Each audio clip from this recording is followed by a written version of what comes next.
I'm Nancy Campbell. I'm a historian at Rensselaer Polytechnic Institute, and I write about the history of drugs and drug policy. I'm a co-author of The Narcotic Farm, which is a visual history of a grand experiment to see if we could rehabilitate drug addicts. And The Narcotic Farm was both a prison and a hospital, and it was always very difficult to tell what it was. And my co-authors, J.P. Olson and Luke Walden, who are filmmakers, who have made a documentary also called The Narcotic Farm that you may have seen on public television, we decided to do a visual history of the place to try to bring it back to life. It was a very interesting American institution. It was the bricks and mortar incarnation of U.S. drug policy, with all of its contradictions between, is drug addiction a crime or is it a disease? This was a place that really had a combined approach. And it was mandated by the U.S. Congress in 1929. And the reason the Congress was interested in creating what was essentially a drug rehabilitation treatment facility was that the prisons were overcrowded with people who were there primarily on drug charges. So by the late 1920s, it was mandated in 1929 to be built. There were so many people within the federal prison system who were there simply on drug charges. They were nonviolent offenders, and their crimes were committed primarily in service of sustaining lives that also included narcotics use. And so the Narcotic Farm was built outside of Lexington, Kentucky, rolling bluegrass hills of Lexington, Kentucky, and a second one was built for all drug addicts who lived west of the Mississippi. That was built in Fort Worth, Texas. And the Narcotic Farm that we did the book about, and it's a photo book, so it really attempts to use photographs to bring the life of the institution to the reader's attention, so you can feel what it was really like inside. So I thought I'd tell you about a few of my favorite photographs.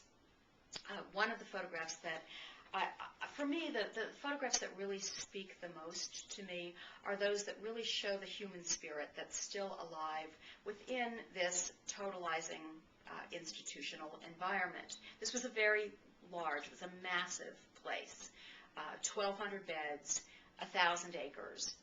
The building itself is a huge monument. Still in existence today. If you drive outside of Lexington, Kentucky, you'll be able to see it. And so the photographs that I am most interested in are those that show creativity that's still alive, the kind of spark of aliveness. Because there were so many heroin-addicted jazz musicians, Lexington was a place where a lot of jazz musicians ended up doing time. And so they bought instruments for them. There were incredible concerts that you would never hear on the outside. So some of my favorite photographs are of concerts going on the lawn, on the courtyards that are sort of inside the institution. Another one is a photograph of two women who are painting, and their backs are to the camera, and you see their paintings are of exotic landscapes that draw your eye away from the bars and grills of the window that's right in front of them. And so it really shows the sort of spark of the human spirit. Another of my favorite photographs, and one that I think really captures the spirit of the institution, I call it the manicurist.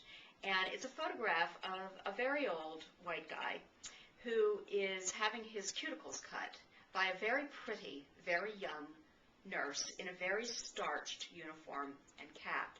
And the photograph is taken in the 1940s, and it really shows you who was the main population of patient inmates at Lexington. They were often poor, marginalized men who had no other shelter, nowhere else to go. And the interesting thing about this photograph is that the guy is looking away from her. He's not at all interested in what she's doing. He's more interested in his newspaper. There was only so much that the institution could do. It could provide a roof over your head when the snow started to fly on the streets of New York.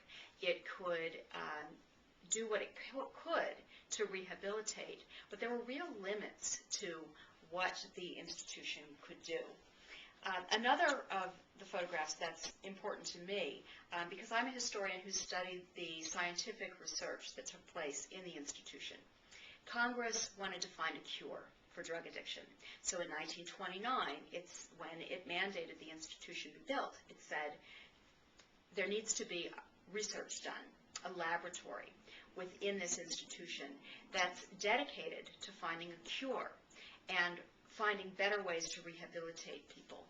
And so that research unit became the premier laboratory in the world, and really the only laboratory in the world dedicated to the scientific knowledge about drug addiction.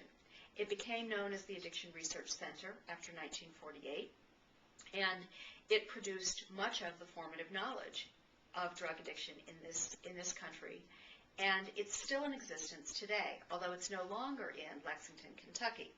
The laboratory migrated from the Narcotic farm to the medical campus of Johns Hopkins, where it became the intramural research program of the National Institute on Drug Abuse, or NIDA, which is the NIH institute that to this day funds or produces much of the world's knowledge about drug addiction.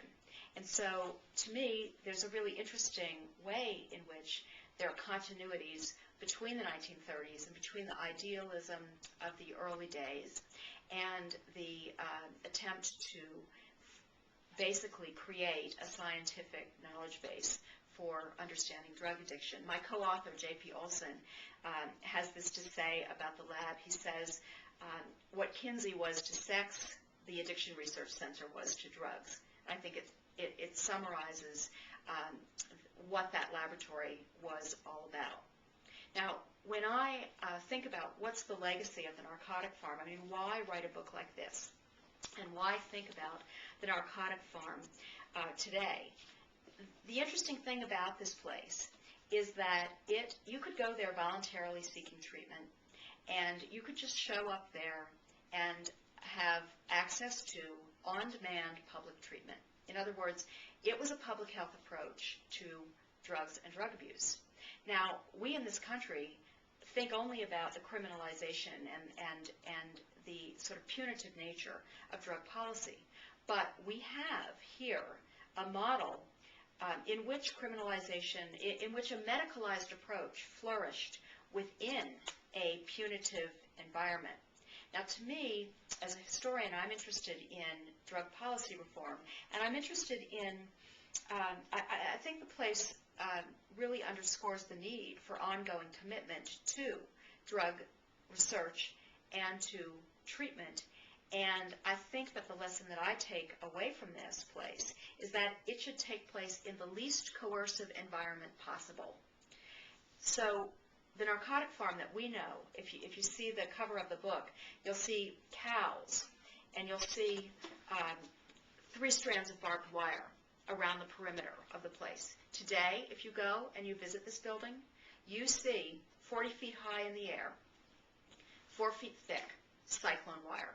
You see the carceral state, and you can take this as a story, a historical story about how we go from trying to rehabilitate to really incarcerating without any kind of rehabilitative move. And I think that's an important story to hold on to, the urge to rehabilitate and the hope of rehabilitation.